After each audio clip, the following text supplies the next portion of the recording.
All right, and here we are again for another Friday show with Trey's Chow Down Live. And in the studio in there, we got everybody in. It's crazy, all those guys in there. I went in there one time and tried to mess with those buttons and I screwed everything up. All right, so today we got Chef Nathan Tate. Nathan, how you doing, buddy? Good. Great to be here. Yes, sir.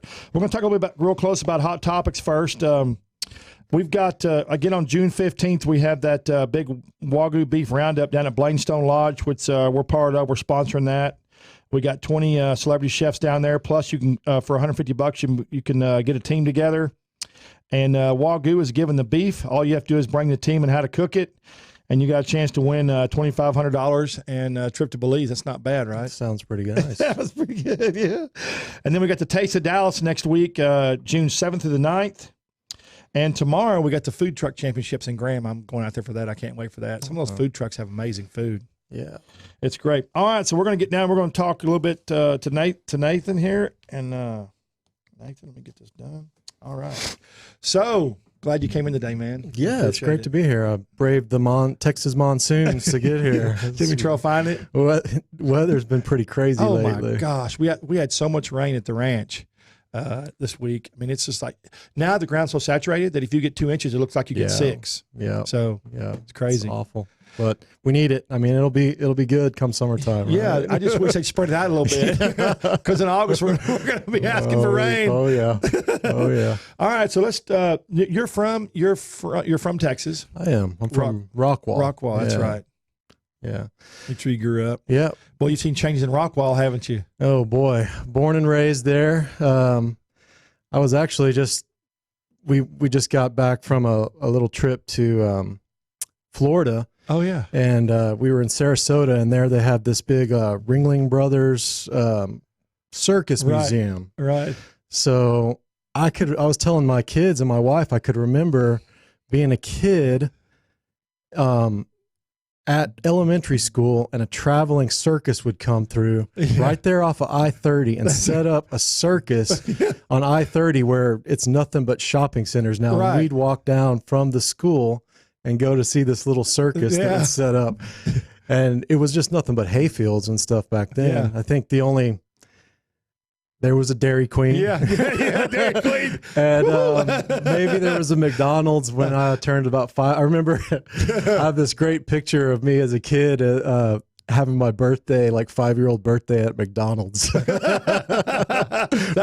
with Ronald McDonald. Well, we didn't have all those restaurants back we got now. No, I mean, sure didn't have Chuck E. Cheese. No Chuck E. Cheese. That was you'd have to drive. Definitely have to drive a ways to get to Chuck E. Cheese. It was Showbiz Pizza back then. That's right. It was. You're right. That's right. That's right. You're right. I think we went to Dallas one year for my birthday. Showbiz Pizza. But Dallas at that time was a hall. Yeah. It seemed like it was a haul. And then, of course, Fort Worth and Abilene, those places were like a day's drive. It seemed like back in those days. Yeah, for sure. Now it's all just kind of one. Literally from Rockwall. The Metroplex is Frisco, all of that. It's crazy, man. It is crazy. But lots of changes. I mean, in high school, there were no stoplights on my way from my house to high school. And, it was 4-way stop signs and 2-lane roads, and it's all changed. It's crazy, huh? It's crazy. So what made you? So you were in high school. Then when did you start? When did you get in the restaurant business? What made you want to get in the restaurant business? Well,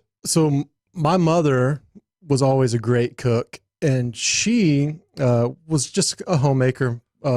Basically, she had 3 boys, so that kept her hands full. Are they all as big as you?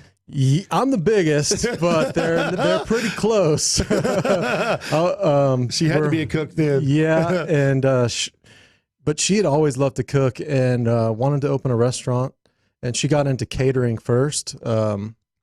Actually, cool little thing. She did some catering gigs for the Cowboys back in the day. The old the Super Bowl Cowboys. Oh, yeah, back in the day. Emmett. I think it was when Dion was there. Oh yeah. So, but whatever years that was, and that was always fun. I wish, looking back on it, I was like, man, I should have gone and helped her.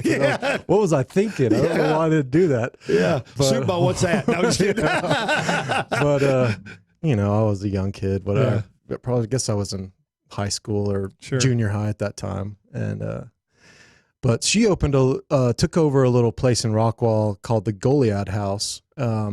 That's a neat It was name. a little cafe. It's off of Goliad Street in Rockwall, and there was this huge group of old little houses that had been converted into like shops and stuff, yeah. boutiques and stuff. It's actually not there anymore. They unfortunately demolished the whole thing, and it's a parking lot, and they expanded the highway. So, but that's how she got in. She got into food that way.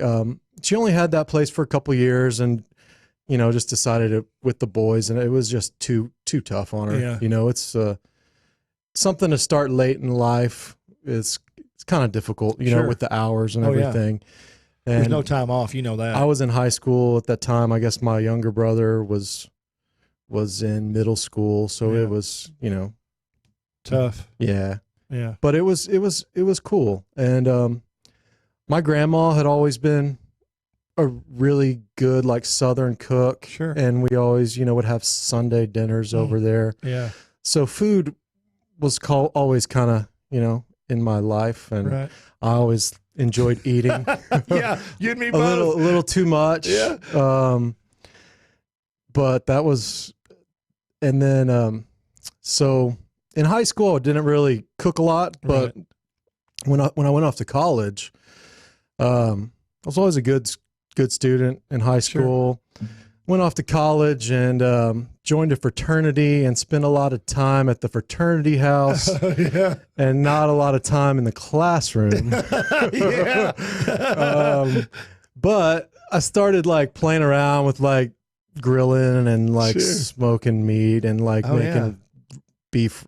I used to love to do those like really thin beef ribs, like right off the ribeye, because you could find them super cheap in the grocery store. I mean, there wasn't a lot of meat on them, but they were pretty easy to cook, and we'd smoke them and grill them up, and kind of got into it that way. Kind of bit you then? Yeah, a little bit. And, I was still in college and didn't really know what I wanted to do. I was just if you don't know what you're going to do, you become a business major, and that's what I was. And like, I was just like, what am I doing here?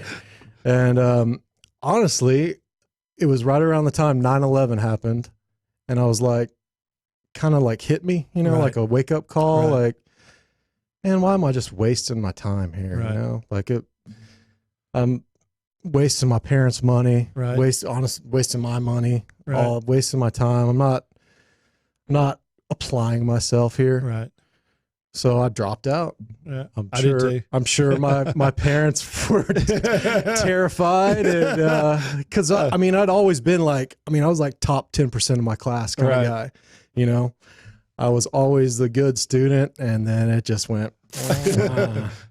But so I dropped out and kind of bummed around for a little bit. Went to live with some of my buddies in Huntsville, Texas, and that's where I can officially say I got my first cooking job. Huntsville, not in the prison. Not in the prison. At the school, there is a college there. Yeah, there is a college there. Sam Houston, right? Sam Houston. Yeah. That's where one of my best friends was going to school. That statue outside that's the biggest thing. That statue's huge. Yeah, it's an interesting area. I mean, it's school and it's prison, and just about everything down there revolves around one or the other. I haven't paid attention. Do they have a new prison, or are they still using the old one? Do you know? Oh man, they have so many different ones. Okay. Yeah, I mean, that's what they do down there. Every other person works in the prison or for it or whatever. But so I went there and I was like, well, I can't just like mooch off these guys. I need to find a job. Looked in the paper.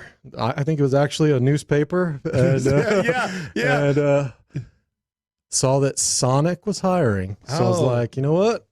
I got to start somewhere. Yeah. So I've got a job at Sonic. Yeah. How about that? Honestly, I learned a lot there. I think I was there like 1.5 or 2 weeks before they asked me to be the manager. Upgrade. Yeah. So that was nice. But it was a good learning experience. I always tell people, like, if you want to get into the business and you're really unsure, like if you're a young kid, go go get a job at a fast food place. Yep. Because whether it's fast food all the way to fine dining, the basics of what you're going to be doing, it's the same. The same. I mean, obviously there's changes, Right. but the basic core of what you're doing, creating food, serving people, getting it to them, Right. taking their money, Right. all that, Right. it's the same thing. Same thing. It does give you a lot of skills, like we It talked does. earlier. It gives, I mean, I kind of wish some of my employees would go to work some fast food because you get that sense urgency. of urgency, Yeah. which like a lot of times guys who come out of culinary school and stuff that have been, you know, tweezering food Right. don't always have. Right. Not that it's a bad thing. You just don't have it. They're taught a different system than what if they could people could work. And I did it. You know, I did it for 20 years. I know. If you could work fast food and then go to fine dining or full service, it makes a big difference. And integrate the things, the things you learn. Yeah, it's and education. I think that's really kind of helped me in my career for sure. Yeah. For sure. With 3 places. It's 3 places. You have 3 places now, right? Yeah. Or 4? No, 3. 3. I would think so. Yeah. Okay. So you learned, you went to Sonic. Did you take the manager job? I took the assistant manager job. Okay. They wanted to have me open my own store. And that's when I was like, man, it kind of another little crossroads. Yeah. I could probably go make decent money, like open my own Sonic store. Right. And I was only there for like maybe a year. Yeah. That business school was paying off. That's what the one semester of business school is what did it. But I was like, no, you know, I have a passion to cook better food than this. Sure. And I was like, I'm going to go to culinary school. And I'd already known because my mom had really been into the food scene, and like she loved to go to all the latest restaurants and stuff.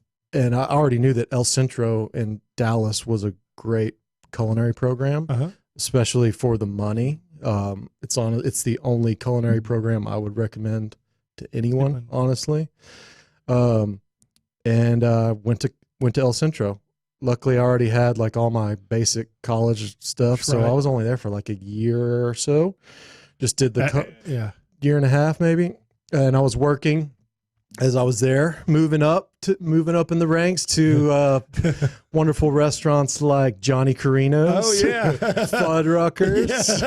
Fuddruckers. Hey, all that's experience though. But you know what? Fuddruckers back, I don't know if they still do that, but Fuddruckers back in the day, the one I worked at, we had like a little butcher case, mini butcher case. That's right. And we cut our own steaks. Yeah. We would do steaks on the flat top, like ribeyes and stuff. And I'd cut ribeyes and learned how to like patty burgers and run all the patty machines and weigh out all the meat and stuff. Fuddruckers used to be a huge deal. I mean, it's still a big deal, but they're just, I don't ever see any advertising for them. So there's so many other burger places nowadays. Yeah. They were kind of like the start of that kind of like upper end burger thing. I think they were, yep. But I think they kind of got overshadowed with everybody else coming in. Yeah, they did. But no, like I said, they were all great learning experiences. And when I was at El Centro, awesome program. The thing about El Centro is you can come out of El Centro not owing any money. That's a big thing. I mean, it's community college prices.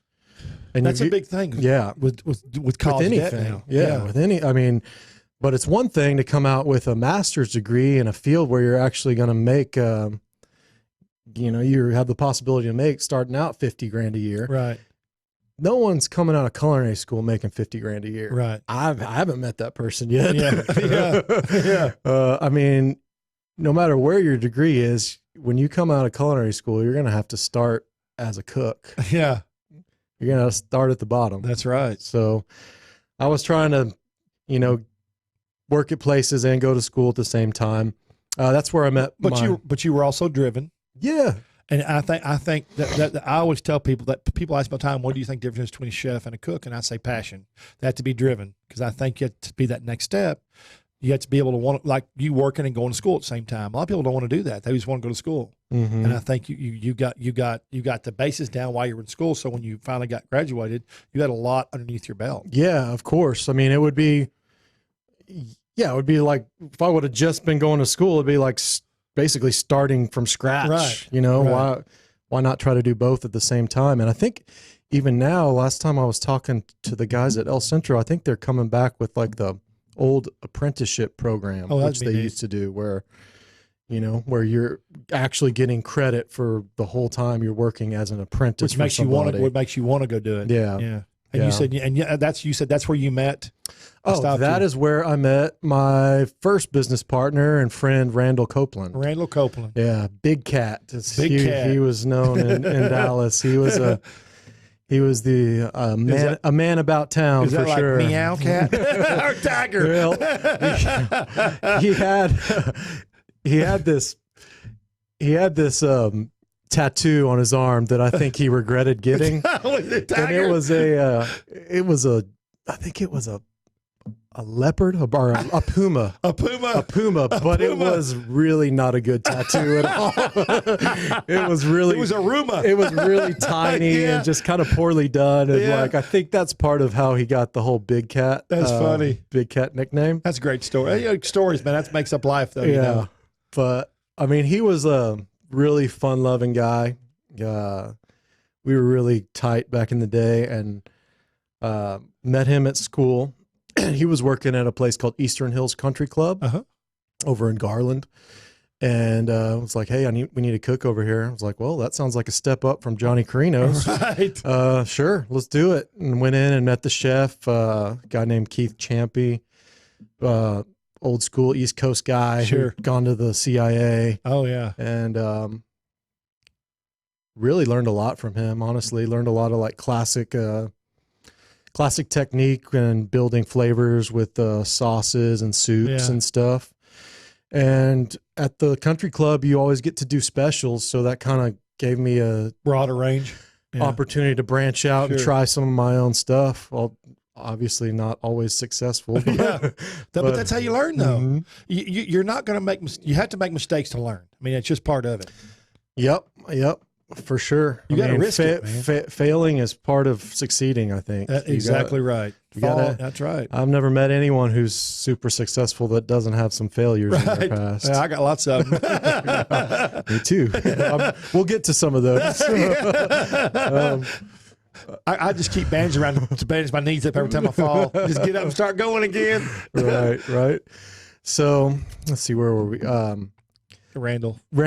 Yeah. So we met, we're at the country club, and he decides that at this point he wants to take another step up in his career and moved out to Vegas to work at Bradley Ogden's in Caesar's Palace. Oh, yeah. I ate at Bradley Ogden's. I like that place. I think that was in like, when is it, 2000? Or when was that, 2003? I remember. This was probably around 2004 or 5. Okay. I ate there one time. Yeah. And I think they had a little run. I don't remember when they closed. It was probably around 2008 or 9 Vegas, or so. Man, they rotate those things out. They got to change the concept. Yeah. They flip them pretty quick. Quick. And they'll spend money that you could not spend here and make it work in that amount of time. No way. No way. So he was out there, and at this point I had decided to move on from the country club, and that's when Dean Faring was opening Faring's at the Ritz-Carlton. He had just left the mansion. Right. And that little place we call the mansion. The little place, Call the mansion. And I was really lucky to get in at the ground level on that and see the whole process and kind of how it worked. Yeah. I mean, he's got a great place over there. Yeah, it's amazing. I haven't been back in a while, but I really need to get in there, and he's just the nicest guy. But it was really cool. I mean, I did everything from like help unload the plates and all the equipment all the way to like opening day, and just got to be part of all that. What an experience, man. Yeah, I think it really kind of helped me see the whole opening process. Sure. And, see, like stuff like that can't be taught. Mm-hmm. It just can't be. I opened up, I'm going to guess 100 200 restaurants for my dad, my family, from fast food to, and you learn. It seems like every time you open up something, or you did a remodel, or you had to do a redo, you learn something every time. It's not always the same. Something doesn't work on the floor, something doesn't work on the walls, the colors don't work. Mm-hmm. The dishes didn't. It's always something. Yeah, so. yeah. I mean, it's the greatest learning experience. Oh boy, because you see it all. And I guess I haven't done 150 or whatever, but I guess I've done about five now. Yeah. Does that include? They're all learning experiences. Well, you did Dean's. So that'd be 6. Well, no, I'm including. Okay. We've got five. Yeah, okay. So I was there and worked there for a little bit. I think I wasn't quite there even a year, but that's kind of. I got to the point in my career. I was married at this time, and I really decided that if I'm going to keep doing this in this business in this capacity, that I wanted to figure out a way to do it for myself. Right. And that switch finally went off, and open my own place. And I was probably only 26, you were so young. I was pretty young. What was the determining factor for you? Was it one thing? Was it many things? What was the switch that flipped for you that made you go do that? You think? You ever thought about it? Yes, and it's my family. Honestly, that's awesome. I knew like if I kept going the way I was, that I would never really have a family life. I'd never. Right. I mean, I'm sure I'd have kids, but I wouldn't be doing them the service as a father because I'd be working so many hours, Right. not be able to set my own schedule at all. Sure. You know, when you're a chef for somebody else, you know, you're working 12 hours a day, and it's usually at any fine dining place, it's at night. Right. Unless you're. That's where all the business is. Yeah. So that really doesn't allow you to have a family life.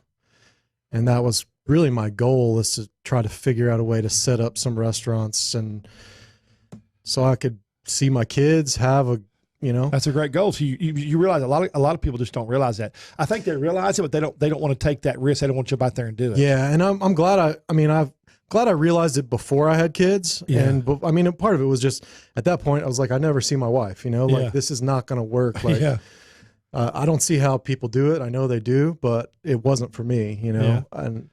And so I got in touch with Randall, and we got an SBA loan through our bank. We talked about the SBA loan scenario. I think it was about this much paperwork. I told you I had to do one. Oh my God. You talk about learning.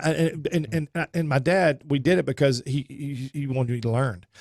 No, that's not right. Go back. I mean, it was a crazy deal. Yeah. I can't imagine doing the paperwork ourselves. We paid somebody to do it, and it wasn't cheap. What did your banker tell you? He said, you really want it? Yeah. You really should just pay someone to do this. Oh God. But we were able to get the loan, and, you know, we got some money from my family too. I wouldn't be here in my position if my dad hadn't helped us out. My grandparents, I mean, they definitely floated some loans for us, and that's awesome. Yeah. And we opened Restaurant Ava, which was kind of around the time when Farm to Table was really popping off. And that was in Rockwall. In Rockwall, yeah. And we did a lot of business with local farmers, and that's when Farm to Table is really taken off. Yeah. And it was really a critically successful restaurant. Probably about 5 years too early in Rockwall for what we were doing. Yeah, Rockwall's changed a lot now. Yeah, we were, man, and you know, well, so we were there, and that's where I met my current business partners, Brooks and Bradley. Yeah. B&B. And we had talked about that. They were doing Sunday suppers at their place, Veritas. Okay. Off of off of Knox Henderson. Okay, hang on one second. We have to go to a break here because they like to pay bills. Or capitalists around here like to pay for all this stuff. They have bills around here. Yeah, it looks expensive. Yeah. So we're going to go to break, and we'll be back in a minute. We'll talk about everything he's got going on. See you.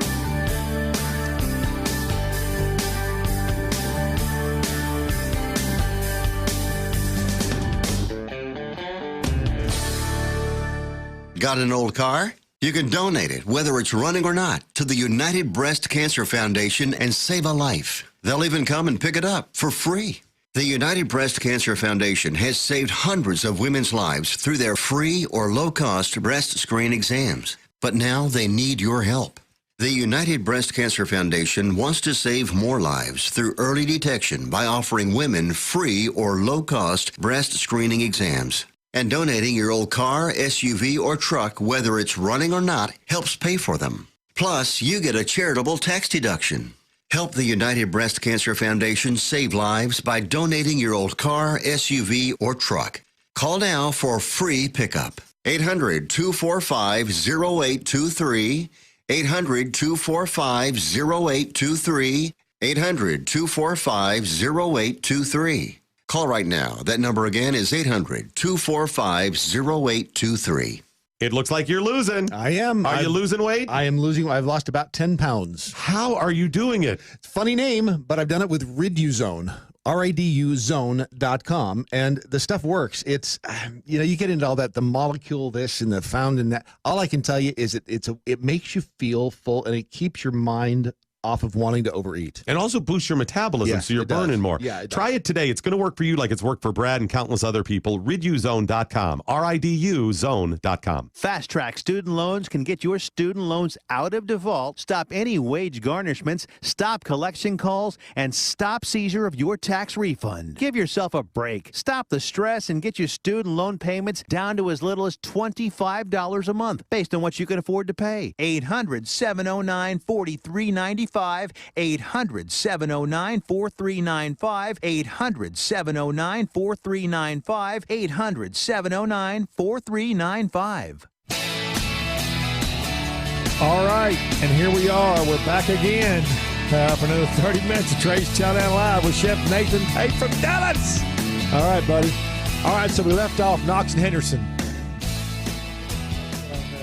Right, Lee at Veritas. They were doing Sunday suppers, and me and Randall did some Sunday suppers with them. And they had really been wanting to expand their restaurants or get into more of a restaurant and less of a wine bar. Right. Both of them, they have family from France, and they had always wanted to do kind of a French bistro.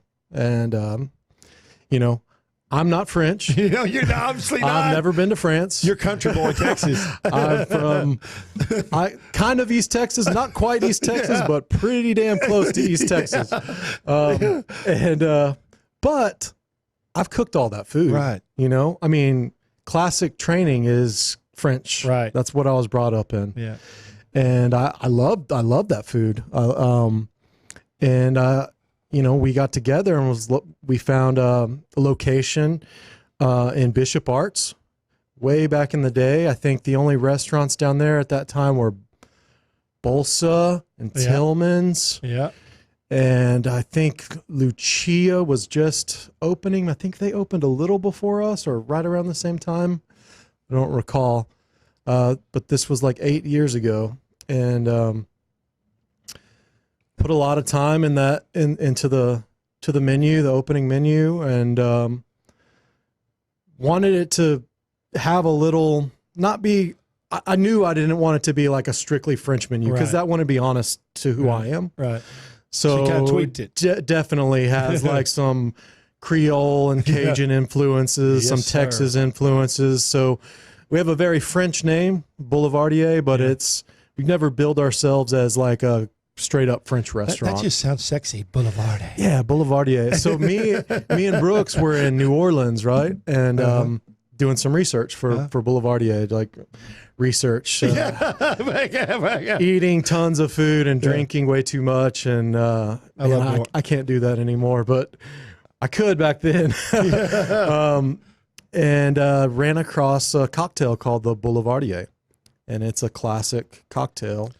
So you got your inspiration from the cocktail. From the cocktail. Which is really cool. And then we looked up the name, the meaning of the name, Boulevardier, which means a man about town. And we thought that kind of... Boulevardier. Yeah, Boulevardier. I was actually thinking, like, you're kind of like a Boulevardier. You're always around town at doing the newest, hippest thing, right? But I just thought it just kind of made sense. Well, actually, we had a name before Boulevardier that, and we got a nice little letter from someone's lawyer that said we couldn't use it. someone else in California had already used the name. Yeah. Well, I didn't take long, did it? No, not at all. But Boulevardier, it's a funky name, and I was really worried about it because people still can't pronounce it right. Yeah. But it's worked out, and we got a lot of great press there. Trying to think. Still going strong. Still going strong. I think when we opened, we hit the Texas Monthly Best New Place. All those things. The D Magazine. I don't. Yeah. We got some accolades for sure, and it's kind of been. You realize you're being very successful in the restaurant business. You're very down to earth. Pretty easgeeing guy, I think. It's neat though. It's neat. It's part of your personality. Actually, which is neat. One of my manager at Hillside recently told me, he was like, man, so one of the servers came up to me and was like, what is the deal with Nathan? I can't believe, I was expecting him to just yell at everybody. Every place chef I've ever worked for yells at everybody. I was like, man, I don't have time for that in my life these days. I don't have the blood pressure. Not to say I have never done it. And, when I was younger, I probably did some things I regret, but these days, it's not worth it. You can't, first of all, with all the open kitchens you have and all the social media you have and all the cameras on cell phones and everything people do, you can't yell at people. People think you're crazy. They won't come to your place. Yeah. That's a 70s, 80s, 60s, 50s deal. You can't do that and get away with it anymore nowadays. I don't get it, man. I don't understand it. Plus at the all. blood pressure level. Yeah. Jesus. And just keeping good people. You can't, they can go right across the street. It's not like it used to be where someone would put up with that junk to work in a nice kitchen. Right. It's, we're struggling to find people to come work for us. Yeah. You gotta treat people really well these days to keep them. That's right. To keep them working for you. That's right. But so at this time Restaurant Avon Rockwall was going. Randall had kind of taken over that, and I had moved over to Boulevardier. To take that to get that one going. Right. And unfortunately, at this that's when it was pretty recently, actually, about a month ago. It was the anniversary, I think. So Randall passed away in his sleep. He was only 30. Can't remember if he was 38 or 39. Happened? He was a really young guy.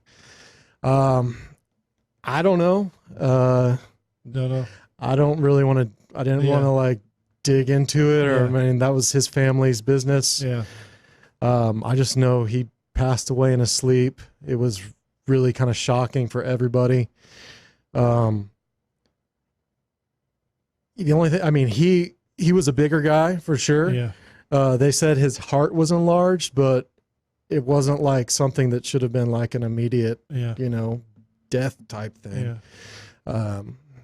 That's always shocking. I spent a lot of time with him, and he really, man, I would tell that guy, dude, you got to do something for this sleep apnea. Cause we'd crash or whatever in the same room before, and he would snore like no other. Yeah. And I don't want to speculate or anything, but I would imagine that he had really bad sleep apnea. Sleep apnea is very hard. Your body has to have rest. It has to have time to recuperate. I think that probably had a big part of it, unfortunately. Yeah. But he was people still have stories about Randall. He was actually a Boulevardier. He was a man about town for sure. He got around and made a lot of friends and just made a real mark on the Dallas scene while he was here. And he's a great guy to know, and I miss him, but it's, life goes on. Life goes on. And I wouldn't have been here. I wouldn't be where I'm at today if I hadn't have met him and we hadn't started Restaurant Avon. Big cat. And so he'll always have a place in my heart for the success that I have. It's part of where you're going, where you came from. Yeah. So at Boulevardier going, right. And then you So that's my favorite place, Raps- which I love that name. Rapscallion. Rapscallion. So it's kind of a play off the whole Boulevardier Right, thing. right. So Boulevardier, Man About Town, the Frenchy thing, right? Right. And Rapscallion is what my grandma used to call us when we were being naughty. You rapscallion. And it's an old Southern term, Right. that you little, I mean, she would always say it, in a loving Right, way, but right. you rapscallion. Yeah. And, it's kind of a naughty, roguish kind of character. And we were like, well, we got the Man About Town, we got the naughty rogue. And I really wanted Rapscallion to be all about smoke and live fire. And That's probably one of the reasons I like it so much. Southern, the whole Southern food thing was really popping. And Rapscallion definitely has a Southern backbone. It does, sure does. But I didn't want it, just like Boulevardier, I didn't want it to be Boulevardier to be a strict French by the book place. Right. Rapscallion is not necessarily, a straight up Southern restaurant. Right. We do a lot of cool stuff. We dry age our own steaks Yes, you in house. And you can see that right there. The cooler sits right there. Yeah. You can see that. And we have a custom wood rotisserie. Yes, you do. That we do some really, I really told you I good love the rotisserie pictures. chicken I'm off telling you, the pictures off that thing are just the normal pictures are phenomenal. They're just delicious. They're sexy food pictures. They are. Well, and it tastes even better. I hope so. You have a biscuit there I really love. You know I love that biscuit. It's yeah. So our biscuit, we I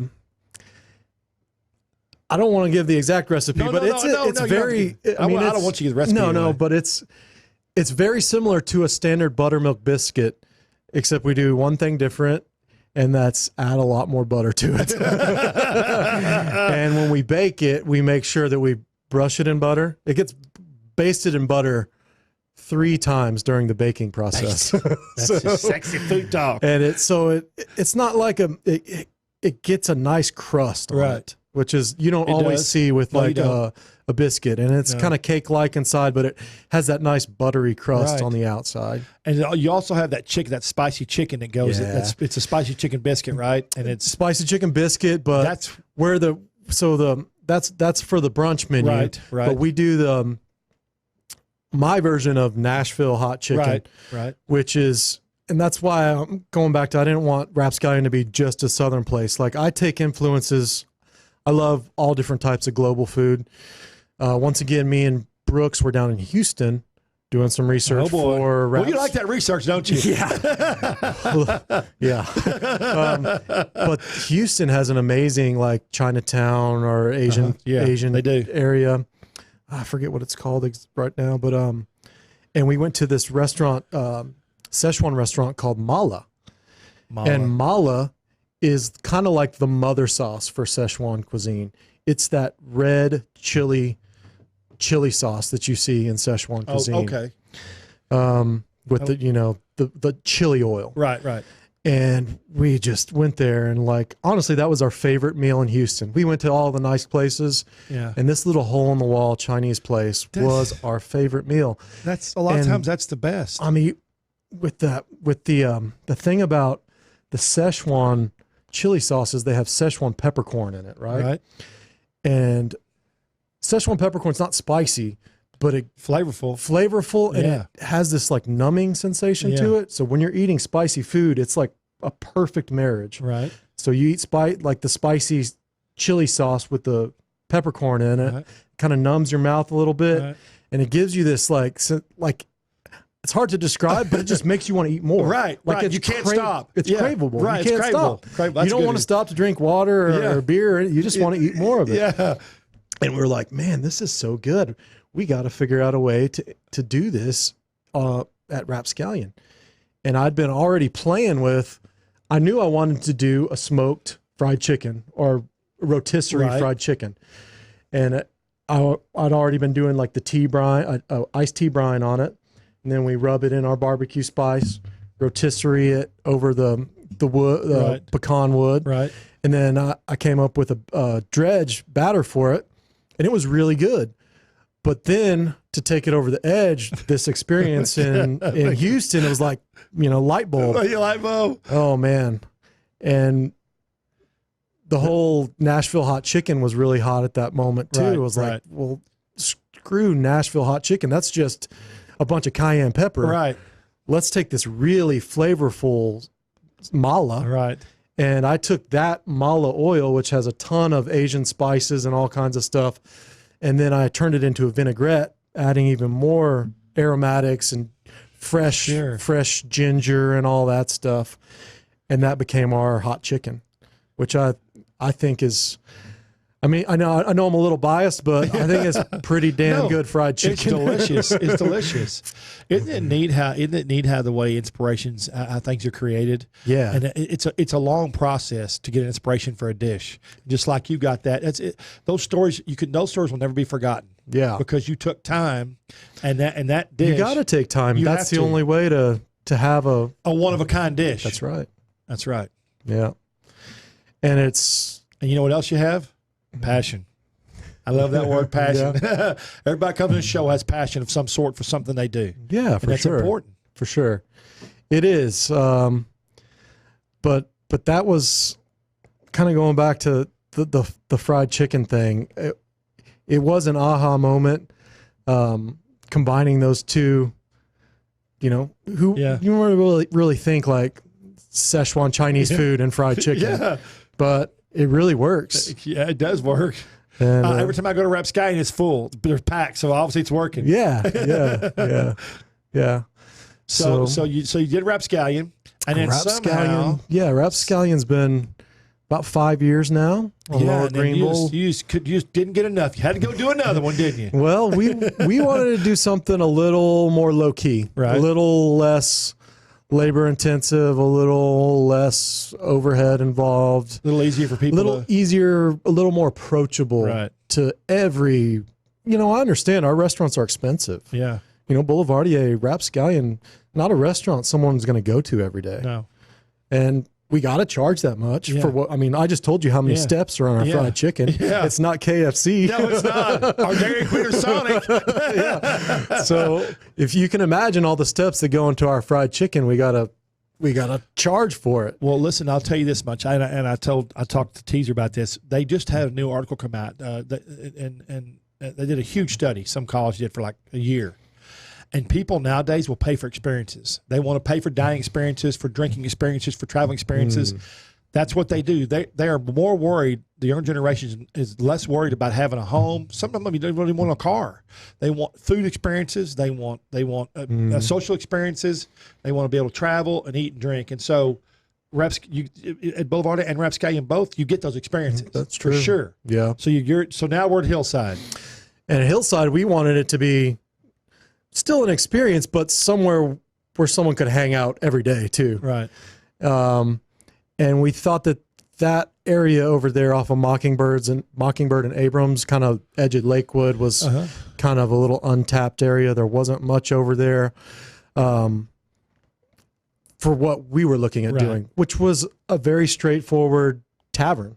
Right. With, I don't want to say gastropub or anything like that, because that's not what we are, but kind of in between a gastropub and a bar. You put the Nathan Tate tweaking this on it. Yeah. I mean, we're going to have some flavorful things and also I'm able to, having these other restaurants, I'm able to utilize really nice products from these restaurants and ship them over to Hillside. Right. So we use all our rotisserie chicken that we serve at Hillside, like on our salads, and we do a lettuce wrap with it, just real straightforward lettuce wrap. It's the pecan rotisserie chicken from Rapscallion. First of all, nothing's straightforward with you, so I don't be straightforward nothing. Well, it's pecan smoked chicken. That's not straightforward. Yeah, but comparatively, But I think that gives Hillside a little edge as far as bar food goes. Right.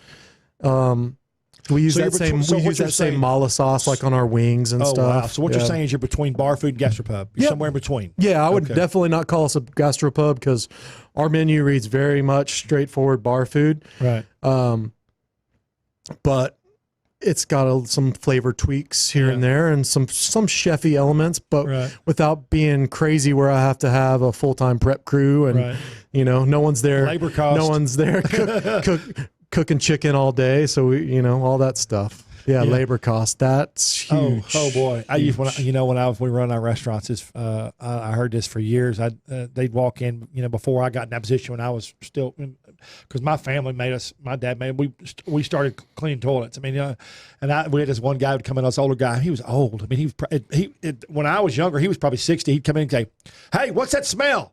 What's that smell, Trey?" I said, "What?" He said, "It's labor burning. Let the people go." But I mean, he drilled that in my head so much that I realized at that point, even though I was younger, what labor cost does to you. Yeah, it makes and breaks you. All those little things. Yeah, and that's why we wanted to go the hillside route, where we just have fewer of those things to worry about. Yeah. So fewer people. Yeah. I mean, Rapscallion, I have 10 cooks total. At Hillside Tavern, I have 5 cooks total. Yeah. Big difference. Big difference. So where'd you get the name Hillside? Where'd that inspiration come from?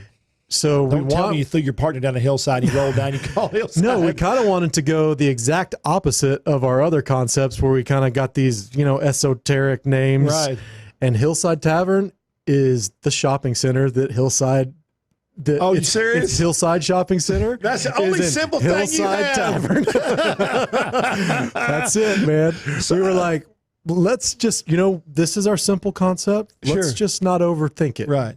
So and I'm overthinking the situation. Where'd the Hillside concept, the center come from? I'm not sure. It's not on a hill, is it? I guess a small hill, but it's not like I think that whole little area, there's like hillside this, hillside that. Okay. Maybe it was the neighborhood, hillside neighborhood at one point. Okay. But that shopping center we're in is one of the oldest shopping centers in that area. Oh, wow. Really old shopping center that they're just have redone. Right. And that was part of, the reason why we wanted to get in there is because they were redoing the whole thing. And it's been great so far. That's awesome. And you have cocktails, you have full line of beer. Yeah, lots of beer. Lot of local beer. Lots of local beer, and lots of domestic beer. We have 12 taps, and big walk-in where the tap systems just come straight out of it, so it's nice and cold. That's cold beer is so important. Yeah. I can't tell you what it's like to go somewhere and get a warm beer. Yeah, it's just not. That was one of the things. It was PK's liquor store what we took over, so it kind of worked out. They had these huge walk-in coolers already there. Perfect. And we were able to scale that down. Let's build out. Yeah. Tell me about it. Yeah, all those little things in the restaurant business. Oh, boy. They add up to see if you can do that again. Increase. But that liquor store is a great idea with the big walk-ins. That saved a lot of money. And we were able, I was able to sell the other part of that we didn't use and makes a little cash off that too. Isn't that great? What's your favorite thing on the menu at Hillside Tavern?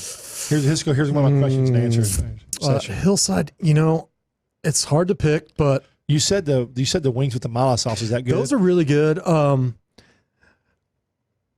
If I had to pick one thing, it would probably be, well, honestly, I want to say our burger. Yeah. I'm going to tell you 2 things. Okay. So our burger, it's very straightforward, very simple. Well, here we go. You need to quit saying that. To me, but I have a nice little spice we put on it, and it's just an old school griddle smash burger. So we just take a ball of meat, nice little seasoning, and smash it on the griddle where you get that nice sear on it. Sear, the crunch, little crunchy bits. I love that. I do a provolone and American mix because the provolone adds a little more richness, that butter fat, a little smooth. Yeah. And it melts good too. Provolone, I think melts one of the best. It like, right? Yeah, it just coats it. Yeah. And I tried so many different kinds of cheeses. Honestly, gained 20 pounds, I think, testing all the recipes the past year and a half for Hillside Tavern. Well, how a big burger list I do, which has gotten huge. Last year, I've already had 100,000 people look at it this year. And we did put it on Fox, and your rapscallion burger makes my list every year. Oh, good. So I can't wait to try the Hillside burger. I got to feed you the double at Hillside. Okay. Because I've had a lot of people say it's one of the best they've had. I can't for wait. that style of burger. It's not chefy. It's just... it's nicely, I do a little Creole mustard and a little mayonnaise, so it's nicely dressed and just straight, kind of like what Hillside is, straightforward, but with little tweaks here and there to make it a little little nicer. And what's your favorite dish at Rapscallion? When you talk about the chicken, was that It's your favorite got to dish? be the fried chicken. It's Yeah, gotta be, that whole story behind it. And then at Boulevardier, man, it's been on the menu since we opened, and it's nothing. But if it's going to be that long, it's got to be good. Yeah, it's just roasted bone marrow. Oh, yeah. It's just split bones, and we've had multiple versions of it. That's pretty classic French, Yeah. just some nice toasty baguette. We do like a roasted garlic and a little salad over the top with sea salt. And you just smear it on the bread. And it's I'm just something amazed. about that. It's just. I'm amazed at how popular in the last 10 years that bone marrow and tartare have gotten. Yeah. People before wouldn't even touch tartare. Now it seems like it's on every menu every time I go somewhere. Yeah. Same thing with bone marrow. Yeah. A lot of guys call it meat butter. Meat butter. Yep.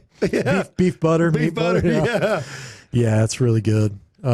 So when Nathan is not when he's not at the helm, the ship, what's his favorite thing to eat when he's not there? When he's by himself, or he's driving down the road, or he's gonna go somewhere. What's your favorite guilty pleasure? That's tough. So I have 2 young kids. I was thinking about this on the drive over here. I was like, man, if he asked me like where I go to eat, I haven't been out to like a nice restaurant or anywhere to eat in so long because I have a toddler and a 5-year-old. Yeah. And like when I'm not at the restaurant, we're like, family time, keeping What's your up guilty with them. pleasure at home? What's something that you like to eat? Like, Dude, honestly, it's tacos. Oh, It's man, hard to beat. Just you ever classic had a street tacos. taco? I have. Those are always good, right? There's a taco. Actually, I'm a fan of the spicy bean burrito at Taco Casa. Yes, that's green chili. Green chili. And Taco Casa uses real shredded cheese. They use shred real shredded themselves. cheese, and I think they make the bean. Well, I don't know if they make, but I've seen a big pot of beans. No, they in make there. the beans. They make their beans, and that's fresh green chili. Yeah, it's the best fast food taco concept in my opinion. But I like more of the traditional Mexican tacos. Sure. Way better. Sure. I love the offcuts. I love like the tripas and Sure. the lengua. I think lengua is probably. I would take good lengua over good brisket any day. yeah. And Something else. I love tripa tacos. Who do you like? Who do you like those from? Man, honestly, usually it's leaving the restaurant where I can grab them. In Rockwall, there's one place that's decent. It's called El Tio Moon, and it's been there forever. But over by Rapscallion, there's a place called El Ataron, which has really good You tacos. sure pronounce those names good. El Alteron. El Alteron. Ataron. They do. What's good about El Ataron too? They do like what's called a Mexico City style quesadilla, where they take the fresh masa, right? Oh, and they make a big fresh the tortilla best. out of masa. Yeah. And usually a quesadilla is the flour tortilla, Yeah, right? right. And they fold it over, and you get that crispy corn. It's really good. And they have also wheat lacoche. Do you know what that is? The corn, corn. I'm sure I've eaten it, but I don't pronounce it like you. So it's like it's kind of a fancy ingredient in Mexican food. It's kind of weird. It's like a fungus that grows on corn, but it's kind of like the truffle of like Mexican food. Got you. It has that real earthy, like truffly, almost mushroomy flavor. That's good. It's really good. Yeah, it's a great little dive. I usually just hit those places on my way home. I love them. Okay, so here we got Rapscallion, we got Boulevardier. Is that right? I say right? Yeah. Boulevardier. You got it. And man. Hillside Tavern, or those all have their own websites. Yes, sir. Boulevardier.com. Well, I don't even know if we does. We might not have a website yet at Hillside. Oh, you might have. Tavern. Okay, well, it's on I don't Facebook think so. though. We're on It's Facebook. on social media. Look it up. Yeah, for sure. And then a Rapscallion, which I love. And then Boulevardier's got one. I've seen those. Yes, sir. And if you're trying to get a hold of us, as usual, Trey'sChowdown.com. I tell everybody it's Trey with an E because all the great Treys are spelled with E, not A.